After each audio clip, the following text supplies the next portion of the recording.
Bugünkü mövzumuz müəllimlər yuvarlaqlaşdırma mövzusudur. Yuvarlaqlaşdırma bəzən buna təqribi qiymət də deyirlər.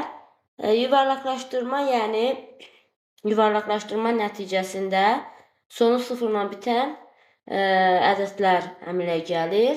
Yuvarlaqlaşdırma zamanı yuvarlaqlaşdırma bərabərliyi bu şəkildədir. Yuvarlaqlaşdırma bərabərliyidir. Yuvarlaqlaşdırmada biz nəyə baxacağıq? Yuvarlaqlaşdıran zaman iki formada özünü göstərəcək. Deməli, iki forma. Nə zaman iki forma? Sağdakı rəqəmə görə. Sağdakı rəqəm.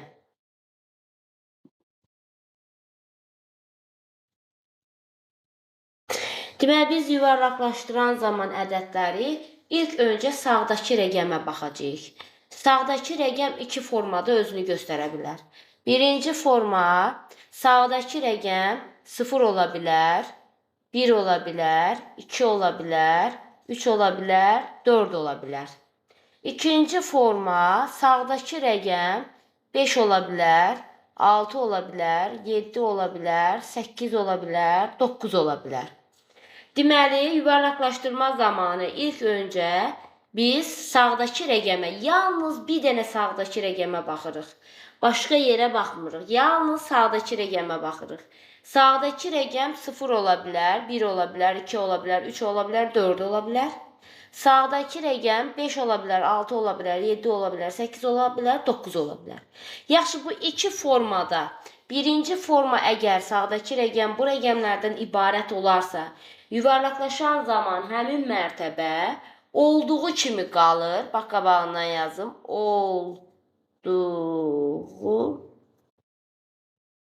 Olduğu kimi qalır.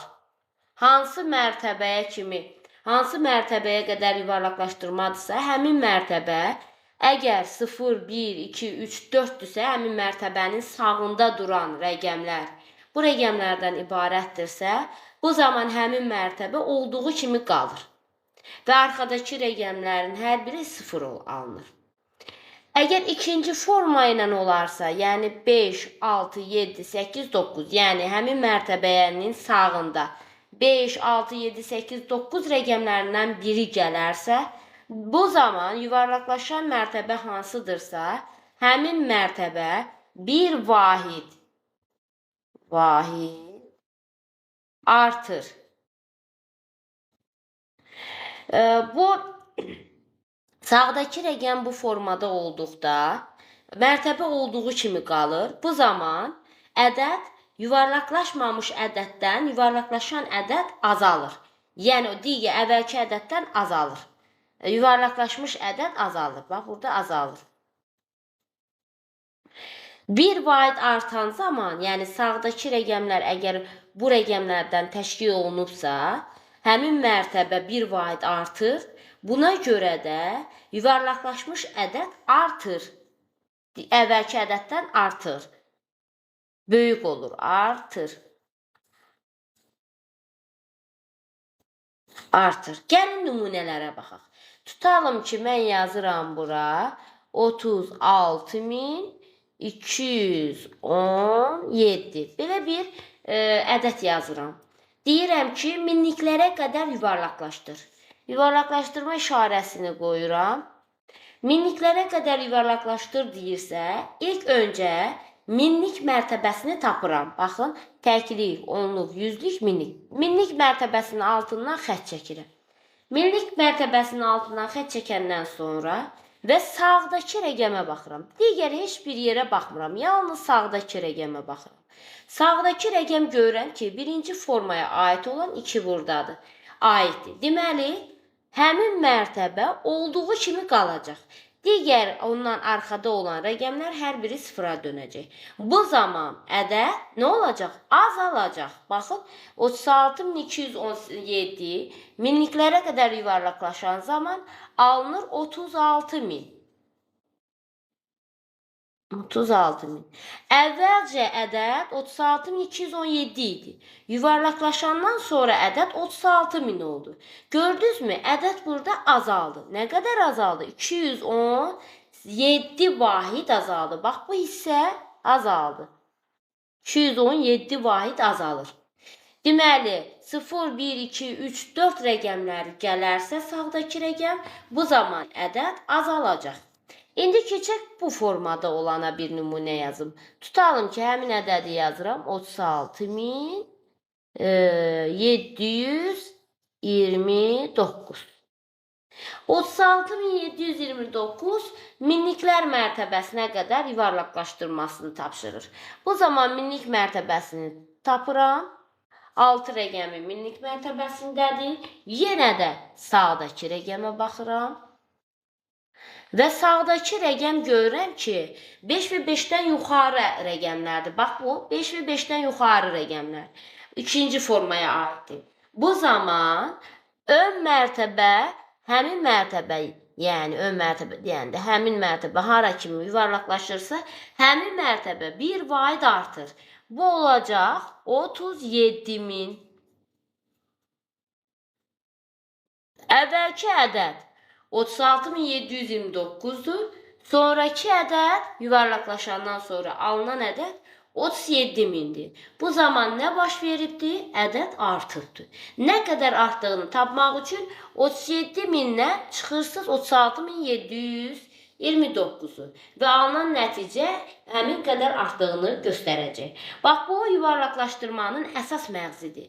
Siz bu hissələri öyrəndikdən sonra yuvarlaqlaşdırmanın digər hissələrini öyrənəcəksiniz. Əsas məğzini öyrənin. Yəni, biz həmişə yuvarlaqlaşdıran zaman sağdakı rəqəmlərə fikir verməliyik. Əgər sağdakı rəqəmlər 5 və 5-dən aşağı rəqəmlərdirsə, yəni 5 ora daxil deyil, 0, 1, 2, 3, 4. Bu rəqəmlərdən təşkil olunubsa, bu zaman həmin mərtəbə olduğu kimi qalır. Görürsünüz? Və digərləri, arxadakılar sıfıra dönür. Bu olur birinci forma ilə yuvarlaqlaşdırma. İkinci forma ilə, yəni sağdakı rəqəm 5 və 5-dən yuxarıdakı rəqəmlərlə təşkil olunarsa, 5 olsun, 6 olsun, 7, 8, 9 bu rəqəmlərdən biri ilə rəqəm gələrsə, bu zaman həmin mərtəbə, görürsünüz, burada 6 idi, burada 7 oldu. Həmin mərtəbə bir vahid artacaq və ədəd də artacaq. Əvvəlki ədəddən böyük olacaq. Yuvarlaqlaşdırma nəticəsində alınan ədəd, bax, 37.000. Bax, bu oldu yuvarlaqlaşdırmanın əsas məğzi. Bunu yaxşı öyrənin. İndi keçək yuvarlaqlaşdırmada bizdə, belə deyim, tapşırıqlarda tez-tez rast gəlinən hissələrə. Deməli, yuvarlaqlaşdırmada biz baxacağıq onluqlara qədər yuvarlaqlaşdırmaya, minliklərə qədər, yüzlüklərə qədər yuvarlaqlaşdırmalara. Bunları öyrənməlisiniz hər biriniz. Deməli, yuvarlaqlaşdırma mövzusunda əgər mən onluqlara qədər yuvarlaqlaşdırma qeyd olunubsa, yadınızda saxlayın. Onluqlara qədər yuvarlaqlaşdırma olan zaman yuvarlaq ədəddə bir dənə sıfır olur. Onluqlara qədər.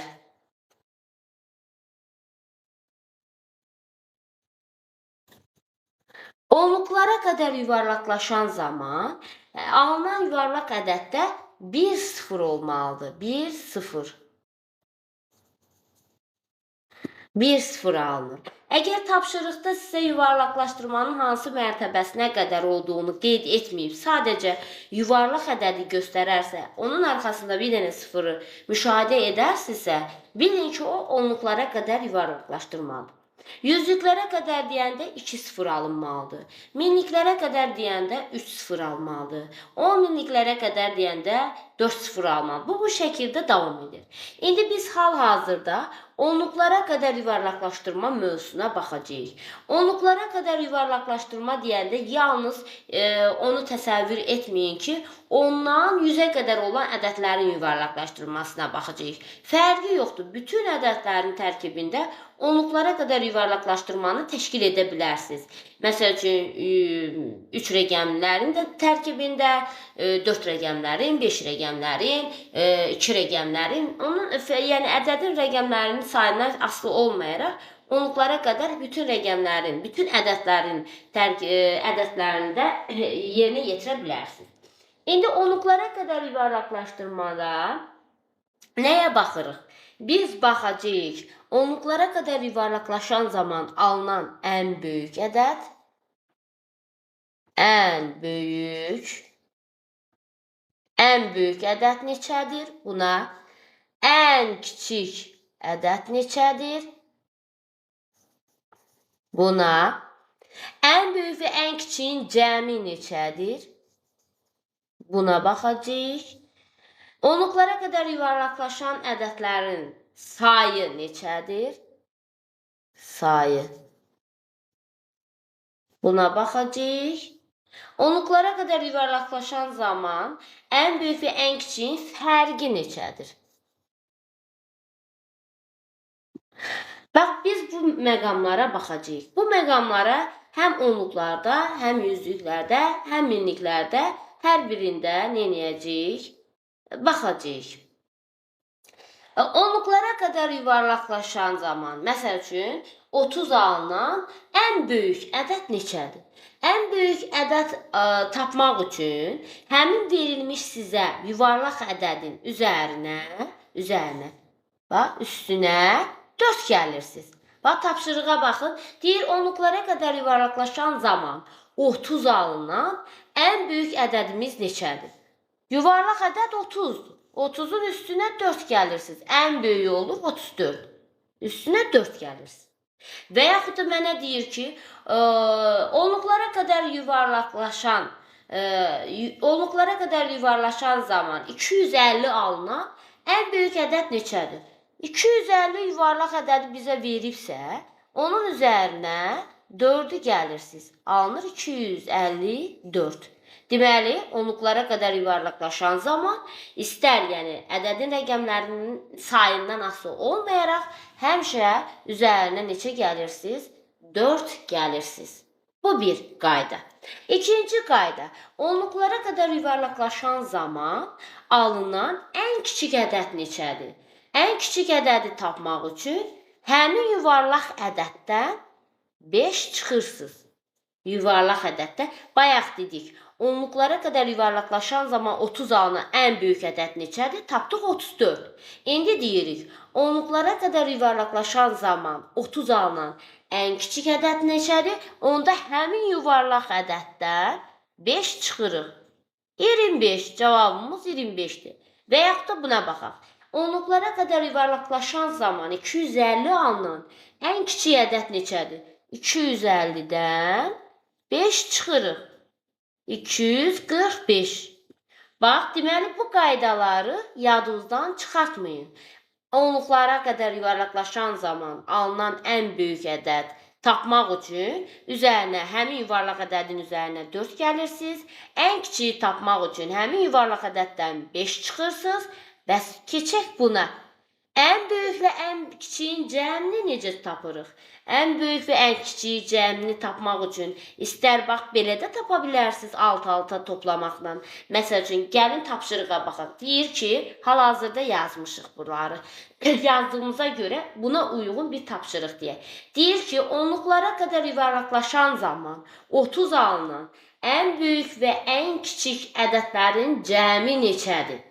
Ən böyük, hazır almışıq da ən böyüyü tapdıq 34-dür, ən kiçiyi tapdıq 25-dir. Nə edirik? Cəm dediyinə görə hər ikisini toplayırıq. Cəmi olacaq nə qədər? 9, 59. Cavabımız olur 59. Bu, belə bu formada yazıb tapmaq qaydasıdır. Bundan başqa digər qayda da var. Düstur qaydası var. Düstur qaydası nədir? Həmin yuvarlaq ədədi vurursunuz 2-yə, çıxırsınız 1-i. Bu düsturudur. Həmin yuvarlaq ədədi heç bunları tapmadan, ehtiyac yoxdur mən bir-bir bunların böyüyünü tapım, kiçiyini tapım, sonra toplayım. Buna ehtiyac yoxdur. Sadəcə sizə o yuvarlaq ədəd neçədirsə, həmin ədədi 2-yə vurursunuz, 1 çıxırsınız. Hal-hazırda biz, baxın, hesablayıb göstərdik burada 59-u. Bu 59-u hesablamadan da tapa bilərik. Necə tapa bilərik? Mənə demirmi 30? Mənə deyir ki, yuvarlaqlaşan zaman 30 alınan ən böyük və ən kiçik ədədlərin cəmi neçədir? Bu zaman nə edirəm? Həmin yuvarlaq ədəd 30'u vururam 2-yə, birbaşa eləyir 60. 60'dan da çıxıram 1'i, cavabımız olur 59.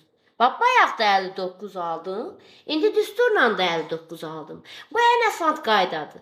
Tez, məsəl üçün deyir 250'də. Baxın, deyir onluqlara qədər yuvarlaqlaşan zaman 250 alınan ən böyük və ən kiçik ədədlərin cəmi neçədir? 250'ni o saat təsəvvürümdə 2'yə vururam 500. 500'dən də 1'i çıxıram da 499. İndi bax, burada cavablarımız var. 254 ilə 245'i toplayın. Yenə olacaq nə? 499. Deməli, mən sizə 2 qaydanı göstərirəm. Bu düstur qaydasıdır. Bunu yadınızdan çıxartmayın. Bu düstur qayda ilə də tapa bilərsiniz və yaxud da ən böyük, ən kiçiyi tapıb toplayıb da cavabını eləyə bilərsiniz, tapa bilərsiniz. Hal-hazırda onluqlara qədər yuvarlaqlaşdırmadan söhbət gedir. İndi keçdik, bax, bura kimi gəldik. İndi keçdik sayı. Müəllimlər deyir ki, onluqlara qədər yuvarlaqlaşan zaman 30 alınan ədədlərin sayı neçədir? Sayı tapmaq üçün nə edirsiniz? Mənə onluqlara qədər demirmi? Ondan 1 çıxıram. Cavabım 9'dur. Əgər mənə yüzlüklərə qədər desəydi, 100'dən 1 çıxıram. Cavab 99'dur. Əgər mənə minliklərə qədər desəydi, 1000'dən 1 çıxıram. Cavab 999'dur. İndi bunu necə eləyirik? Niyə mən 10'dan 1 çıxıram? Bunun açıqlaması var. Tutalım ki, mənə demirmi onluqlara qədər yuvarlaqlaşan zaman 30 alınan neçə ədəd var? Baxın, həmin ədədləri bura yazıram. Bayaq biz hesabladıq ki, ən kiçiyi 25'dir. 25 olacaq, 26, 30 alınması üçün 26 olacaq, 27 olacaq, 28 olacaq, 29 olacaq, 30'u da hələlik yazaq, 31 olacaq, 32 olacaq, 33 olacaq və 34. 34'də dayanırıq. Bax, bu ən böyük, ən kiçiyi, bu isə ən böyüdür. 34 isə ən böyüdür. İndi bax, mən də göstərirəm ki, sayını tapan zaman 10 onluqlara qədər dediyinə görə ondan 1 çıxırsınız. Cavabınız olacaq 9. 9 olacaq. Bəs ondan niyə 1 çıxıram? Gəlin sayaq bax. 1, 2, 3, 4, 5, 6, 7, 8, 9, 10 dənədir. Fakt burada 10 dənədir. Bax, bu onu göstərir. Fakt burada 10 dənədir. Burada bax, bir dənə 30 var. Bu 30 artıq yuvarlaq ədəddir. Onu biz təzədən yuvarlaqlaşdırmağımıza ehtiyac yoxdur. Ona görə həmin özünü, yəni 30'u, bir dənə ədədi oradan çıxardırıq. Çünki o yuvarlaq ədəddir. Ondan bir dənəsini çıxardırıq, yerdə qayılır. Sayı 9 dənə. Bax, bu 9 buradan gəlir. Bax, bunu yadınızdan çıxartmayın. Məsəl üçün, yüzlüklərə qədər desəydi, onda 100'dən 1 çıxacaqdik. O qədər ədədlərin hamısını yazacaqdik ora. Sayanda həmin ədədlərin sayı olacaqdı 100 dənə. 100 dənənin içərisində o yüzlük hansıdırsa, o yuvarlağı nə edəcəkdik? Qırağa çıxardacaqdik. Ona görə 99 dənə olacaq. İndi bir şey deyim. Əgər siz onluqlara qədər sözünü eşitsəz, bunu hesablamağa heç vaxt dəymir. Birbaşa ondan 1 çıxıb 9 da yaza bilərsiniz. Sadəcə olaraq onluq sözünü eşidən kimi sizdə sayını istəyirsə, birbaşa 9'u götürürsünüz. Çünki bu bütün onluqlara qədər yuvarlaqlaşan zaman alınan ədədlərin hər birində say 9 olur. Başqa say olur. Hamısında say 9 olur. İndi keçdik axırıncı fərqi. Onluqlara qədər yuvarlaqlaşan zaman bayaqların biz burada cəm yazmışdıq. Ən böyük və ən kiçiyin cəmini. İndi söhbət nədən gedir? Ən böyük və ən kiçiyin fərqini tapın deyir. Ən böyük və ən kiçik bu tapşırıqlarda olacaq. Ən böyük və ən kiçiyin fərqini tapan zaman, məsəl üçün bax, ən böyüyümüz 34-dür. Yuvarlaqlaşan zaman, onluqlara qədər yuvarlaqlaşan zaman 30 alınan ən böyük ədədimiz 34-dür. Ən kiçiyimiz isə 25-dir. Fərq dediyinə görə biz gəlin fərqini tapaq. 34-dən 25 çıxanda eləyir 9. Yenə deyirəm, burada da fərq 9 olur. Bir onu yadınızda saxlayın. Bax, sayla fərqin qiymətləri bir-birinə bərabər olur həmişə. Həmişə bu da 9 olacaq onluqlarda, həmişə bu da 9 olacaq onluqlarda. Fərq də 9 olur. Heç bunları hesablamağa dəymir. Yəni, belə bir siz yadınızda saxlasaz ki, əgər onluqlardan söhbət gedirsə, onda həmişə fərq 9-dur. Onluqlardan söhbət gedirsə, onda say da həmişə 9-dur. Bunlar bir-birinə bərabərdir. Həmişə bütün ədədlərdə, nə qədər istəyirsiniz ədədlərdə bunu nümunə olaraq misallar üzrə işləyin. Məsəl üçün, onluqlara qədər yuvarlaqlaşan tutalım ki, 330 alınan, nə bilim, neçə dənə ədəd istəyirsinizsə götürün. Onların içərisində onluqlara qədər yuvarlaqlaşdırıb, ən böyük və ən kiçiyi tapın və onların fərqini tapın. Hamısında 9 çıxacaq. Yəni, onluq sözünü eşitsəz, say da 9 olur bütün ədədlərdə, fərq də 9 olur bütün ədədlərdə. Bu, onluqlara qədər yuvarlaqlaşdırmadır, müəllimlər.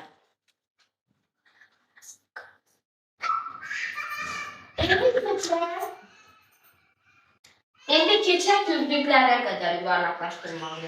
Yüzlüklərə qədər yuvarlaqlaşdırmanı da göstərim sizə. Alın.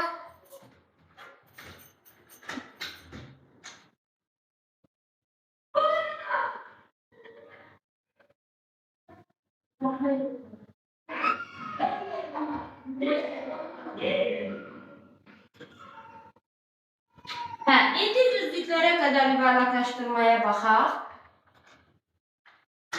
Deməli, onluqlarda olduğu kimi, yüzlüklərdə də yuvarlaqlaşan zaman nələrə fikir verirsiniz? Bu hissələri silin, çünki yüzlüklərdə həmin ədədlər fərqli olacaq.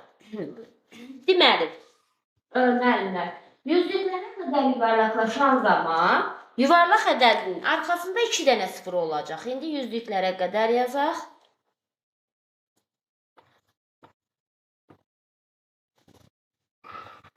Yüzlüklərə qədər yuvarlaqlaşan zaman 2 dənə sıfır olacaq həmin deməli yuvarlaq ədədin arxasında. Əgər sizə yuvarlaqlaşmanın mərtəbəsini göstərməyibsə tapşırıqda, həmin yuvarlaq ədədin arxasında 2 dənə sıfır görsəz, özünüzdə fikirləşin ki, bu yüzlüklərə qədər yuvarlaqlaşdırmadır. İndi söhbət yüzlüklərə qədər yuvarlaqlaşdırmadan gedir. Yüzlüklərə qədər yuvarlaqlaşan zaman alınan ən böyük ədədi tapmaq üçün onluqlarda 4 gəlirdirsə, yüzlüklərdə 49 gələcəksiniz. Üzərinə 49 gəlir. Yüzlüklərə qədər yuvarlaqlaşan zaman üzərinə 49 gəlirsiniz. Məsəl üçün, mənə deyir ki, yüzlüklərə qədər yuvarlaqlaşan zaman 200 alınan ən böyük ədəd neçədir? O saat yuvarlaq ədədin üzərinə, həmin 200-ün üzərinə 49 gəlirəm. Cavabım olacaq 249. Deməli, bu qaydanı bilsəz, mən oturub 1 saatı onu hesablamıram. Görüm, ən böyüyü neçə olar? Bunu hesablamağa ehtiyac yoxdur. Bir dənə bu qaydanı bilsəz, öyrənsəz, bütün yuvarlaqlaşdırmaya aid tapşırıqlarını çoxunu işləyəcəksiniz. Deməli, həmin yuvarlaq ədədin üzərinə 49 gəlməyiniz kifayətdir. Bəs ən kiçiyi tapan zaman nə edirik? Ən kiçiyi tapan zaman həmin yuvarlaq ədəddən 50 çıxırıq. Məsəl üçün, mənə deyir ki, yüzlüklərə qədər yuvarlaqlaşan zaman 200 alınan ən kiçik ədəd neçədir? 200-dən çıxıram 50-ni. Olacaq 150. Deməli, ən kiçiyi tapan zaman 50 çıxılır. Burada yəni yenə deyirəm, hansı neçə rəqəmli ədəddən söhbət getmir. İstər 3 rəqəmli olsun, istər 4, istər 5, hamısında qayda tətbiq olunur. Deməli, ən böyüyü tapmaq üçün üzərinə 49 gəlirsiniz, ən kiçiyini tapmaq üçün 50 çıxırsınız. Hansı qaydada? Bax, bu yüzlüklərə qədərə aiddir ha. Yüzlüklərə qədər yuvarlaqlaşdırmaya aiddir. Bu qayda ilə yerinə yetirəcəksiniz. Gəldi cəmini tapmaqda. Cəm hansı cəmi? Yəni, yüzlüklərə qədər yuvarlaqlaşan zaman alınan ən böyük və ən kiçik ədədlərin cəmini istəyir sizdən. Ən böyük və ən kiçik ədədlərin cəmini tapmaq üçün birbaşa düstur qaydasından da istifadə edə bilərsiniz. Həmin yuvarlaq ədədi 2-yə vurursunuz, 1 çıxırsınız. Həmin yuvarlaq ədədi 2-yə vurursunuz, 1 çıxırsınız. Və yaxud da, bax, burada hesablamışıq. Alt-alta ən böyük və ən kiçiyi tapandan sonra alt-alta da toplaya bilərsiniz. Məsəl üçün, bunu toplayan zaman 9, 9, bu da eləyir 3. 300. Deməli, yuvarlaqlaşan zaman 200 alınan ən böyük və ən kiçik ədədlərin cəmi olacaq 399. Bunu 399 ən böyük və ən kiçiyi taparaq hesabladıq. Bunu tapmayaraq da birbaşa düstur qayda ilə də hesablaya bilərsiniz. 200-ü vururam 2-yə, çıxıram 1-i. 200-ü 2-yə vuranda 400, 400-dən 1 çıxanda 399. Bax, bu da oldu yüzlüklərə qədər yuvarlaqlaşan zaman cəminin alınması. Bunu da göstərdik. İndi gələk tapaq fərq və say. Bunu yenə deyirəm, hesablamağa heç ehtiyac yoxdur. Əgər yüzlüklərə qədər deyirsə, bütün ədədlərdə, orada bir dənə yüzlüklərə qədər yuvarlaqlaşdırmanı müəyyən edəndən sonra, bütün ədədlərdə say, yüzlüklərə qədər yuvarlaqlaşdırmadan söhbət gedir. Say 99 olacaq. Fərq 99 olacaq. Onu yadınızda saxlayın. İstər onluqlara qədər olsun, istər yüzlüklərə qədər olsun, istər minliklərə, istər 10 minliklərə fərqi yoxdur. Həmişə sayla fərq bir-birinə bərabər olur. Məsəl üçün, mən sayı 99 necə tapdım? 100-dən çıxıram 1-i. Say olacaq 99. Məsəl üçün, mənə desə ki, yüzlüklərə qədər yuvarlaqlaşan zaman 200 alınan neçə dənə ədəd var? Onda mən oturub 1 saat 200 alınan bütün ədədləri bir-bir yazmağıma ehtiyac yoxdur. Birbaşa bilirəm, 100 dənə ədəd olacaq. O 100 dənə ədədin içərisində biri 200-dür. O 200-ü mən qırağa çıxardacağım. Çünki o yuvarlaq ədəddir. Yəni, 100-dən biri çıxacaq, cavabım olacaq 99. Bu, istər 200 alınan olsun, istər 500 alınan olsun, fərqi yoxdur. Bütün yüzlüklərə qədər yuvarlaqlaşan ədədlərə aiddir. Hamısının sayı 99 olur. Bütün yüzlüklərə qədər yuvarlaqlaşan zaman alınan ədədlərin ən böyük və ən kiçiyin fərqi 99-dur. Nə qədər istəyirsiniz nümunədə bunu yerinə yetirin. Hamısında cavab 99 çıxacaq. Məsəl üçün, mən burada bir dənəsini göstərmişəm. Gəlin bunun üzərində burada işləyək. Tutalım ki, mən burada göstərmişəm. 200 alınan ən böyük oldu 249, ən kiçik oldu 150. Gəlin bunu çıxaq. Görək 99 alınır mı? 9-dan 0, 9, bunu buna verir, bu da eləyir 9. Həqiqətən də nə olur? 99 olur. Yəni, bunu siz də özünüz də oturub nə qədər istəsəz misal üzərində, nümunələr üzərində işləyə bilərsiniz. Hər birində say da 99-dur, hər birində fərq də 90. Bu fərq bilirsiniz nə fərqidir? Ən böyük və ən kiçiyin fərqidir. Ən böyük və ən kiçiyin cəmi buradadır, fərqi də burada. Fərq həmişə eyni olur, 99 olur yüzlüklərdə. İndi keçək minliklərə. Bu qaydalar bir hamısına aiddir. Minliklərdə. Amma sadəcə hərənin birində bax, onluqlarda biz üzərinə 4 gəldik. Yüzlüklərdə biz üzərinə 49 gəldik ən böyüyü tapmaq üçün. İndi minliklərə baxaq. Minliklərə qədər yuvarlaqlaşan zaman, müəllimlər, minliklərə qədər yuvarlaqlaşan zaman, bu zaman nəyə fikir verirsiniz? Minliklərə qədər yuvarlaqlaşan zaman bu zaman nəyə fikir verirsiniz müəllimlər? Orada yuvarlaqlaşmış ədəddə 3 dənə sıfır olmalıdır. 3 dənə sıfır olmalıdır. Deməli, nə edirsiniz? 3 dənə sıfır alınmalıdır minliklərə qədər yuvarlaqlaşan zaman. Deməli, bu minliklərə qədər yuvarlaqlaşan zamanda, testlərdə, tapşırıqlarda sizdən ən böyük ədədin neçə olacağını istəyən zaman necə tapırsınız? Həmin yuvarlaq ədədin üzərinə 499 gəlirsiniz. Minliklərdə 499 gəlinir. Məsəl üçün, mənə deyir ki, minliklərə qədər yuvarlaqlaşan zaman 1500 alınan ən böyük ədəd neçədir? 1500, bax, yazıram. 1500 yox, 1500 olanda yüzlüklərə qədər olur. 15.000 alınan. Yazdım. 15.000, 1500-də yüzlüklərə qədər yuvarlaqlaşdırmadır. Amma 15.000-də minliklərə qədər yuvarlaqlaşdırmadır. O minliklərə qədər yuvarlaqlaşan zaman 15.000 alınan ən böyük ədəd neçədir? Bu zaman nə edirəm? 15.000-in üzərinə 499 gəlirəm.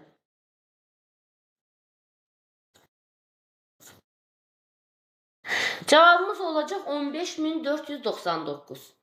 Bu ən böyüyüdür minliklərə qədər yuvarlaqlaşan zaman. İndi keçək ən kiçiyi necə tapırıq? Ən kiçiyi tapmaq üçün həmin yuvarlaq ədəddən 500 çıxıram. Bax, bu rəqəmləri hər bir yuvarlaqlaşmasının, yüzlüklərin özünün rəqəmləri oldu, ədədləri oldu burada, onluqlarda özünün, indi minliklərdə görürsünüz özünün. Bunları siz əzbərdən bilsəz, qaydaları yaxşı bilsəz, siz o tapşırıqları rahat işləyəcəksiniz. İndi minliklərdə ən kiçiyi tapmaq üçün, məsəl üçün, mənə deyir ki, minliklərə qədər yuvarlaqlaşan zaman 15.000 alınan ən kiçik ədəd neçədir? Onda nə edirəm? Həmin 15.000-dən çıxacam 500-ü. Həmin yuvarlaq ədəddən 500-ü çıxıram.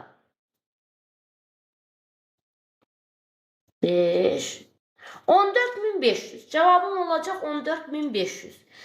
Deməli, ən kiçiyi tapmaq üçün. Ən böyük və ən kiçiyin cəmini tapmaq üçün bunun rahat düsturu var, yenə deyirəm. Həmin yuvarlaq ədədi 2-yə vurub 1 çıxırsınız. Və yaxud da, burada tapmışıq. Ən böyük 15.499-dur, ən kiçiyi 14.500-dür. Bunları alt-alta yazıb toplamalısınız.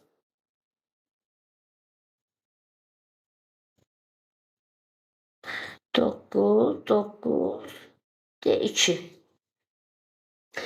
Alınır 29.999. Bunu və yaxud da necə tapa bilərsiniz?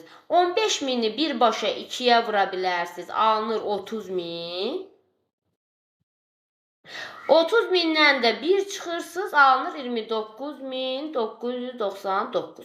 Deməli, bu düsturla tapma qaydasıdır. Tez hesablaya bilərsiniz. Bu isə nə etməlisiniz? Əvvəl ən böyüyü tapmalısınız, sonra ən kiçiyi tapmalısınız, sonra da hər ikisini toplamalısınız. Bu oldu cəmi. İndi gəldik sayı. Yenə deyirəm, istər onluqlarda olsun, istər yüzlüklərdə olsun, istər minliklərdə olsun. Sayla fərq bir-birinə bərabər olur və heç vaxt dəyişmir, həmişə də eyni ədəd olur. Minliklərdə sayı tapmaq üçün 1000-dən 1-i çıxırsınız. 999-dur. Bax, say həmişə 999. Əgər orada minliklərdə qədər yuvarlaqlaşdırmadan söhbət gedərsə, bu zaman nə edirsiniz? Birbaşa cavabını deyirsiniz ki, 999. Neçə ədəddə, fərqli ədədlər desin, fərqi yoxdur. Minliklərə qədər yuvarlaqlaşdırma deyirsə, sayı olacaq 999. Fərqi də eyni olur, 999. Sayla fərq bütün istər onluqlarda 99 olur, yüzlüklərdə 99 olur, minliklərdə də 999 olur. Yəni, bunlar dəyişilmir. Hamısında, bütün ədədlərdə sadəcə baxırsınız, yüzlüklərə qədər deyilmi, onluqlara qədər deyilmi, minliklərə qədər deyilmi, ona uyğun cavabı deyəsiniz. Yüzlüklərə qədər desə 99 deməlisiniz, onluqlara qədər deyirsə 9 deməlisiniz cavabı, minliklərə qədər deyirsə 999 cavabını söyləməlisiniz. Bax, bu da minliklərə qədər yuvarlaqlaşdırmadır. 10 minliklərə qədər də deyim, birbaşa elə vahidlərini deyim. Deməli, bu belə bu cür artır. Əgər mənə 10 minliklərə qədərdirsə, onda bir dənə 0 burada əlavə edək. Yuvarlaqlaşan zamanda 4 dənə 0 olmalıdır ədədin arxasında. İndi 10 minliklərə qədərdirsə, onda ən böyük ədədi tapmaq üçün nə etməlisiniz? Elə 499-un arxasına bir dənə 9 əlavə edirik. Ən böyüyü tapmaq üçün. Bu ən böyük 4999 gəlməlisiniz ən böyük tapmaq üçün. Ən kiçiyi tapmaq üçün 10 minliklərə qədər olanda deməli, həmin yuvarlaq ədəddən 5000 çıxmalısınız. Bax, bir sıfırı əlavə etdik. Bu qayda hamısına aiddir. 2-yə vurub 1 çıxmaq. Burada sayı 10 minliklərə qədər yuvarlaqlaşan zaman 9999 olur. Fərq də 9999 olur. Deməli, bu hal-hazırda 10 minliklərə qədər yuvarlaqlaşmaya aid tablonu yazmışam. Ən böyük tapmaq üçün 4999 gəlməlisiniz üstünə. Ən kiçiyi tapmaq üçün 5000 çıxmalısınız. Cəmi tapmaq üçün 2-yə vurub 1 çıxmalısınız. Sayını tapmaq üçün, yuvarlaq ədədlərin sayını tapmaq üçün cavab həmişə 9999 olacaq 10 minliklərə qədər yuvarlaqlaşdırmada. Fərqini tapmaq üçün, yəni ən böyük və ən kiçiyinin fərqini tapmaq üçün də cavab həmişə 9999 olacaq. Hal-hazırda yazdığım 10 minliklərə qədər yuvarlaqlaşdırmadır. Amma ən çox bizə 10 minliklərə qədər elə düşmür, yenə də göstərdim. Ən çox bizə düşür onluqlara qədər, yüzlüklərə qədər, minliklərə qədər. Bundan daha çox düşür. 10 minlikdən o tərəfə ümumiyyətcə belə deyim, görməmişəm testlərimizdə. Deməli, bu yenə də hər ehtimala yazdım ki, 10 minliklərə də yuvarlaqlaşan zaman bu şəkildə düşəcək sizlərdə. Bax, bu bizim yuvarlaqlaşdırma mövzusuna aid olan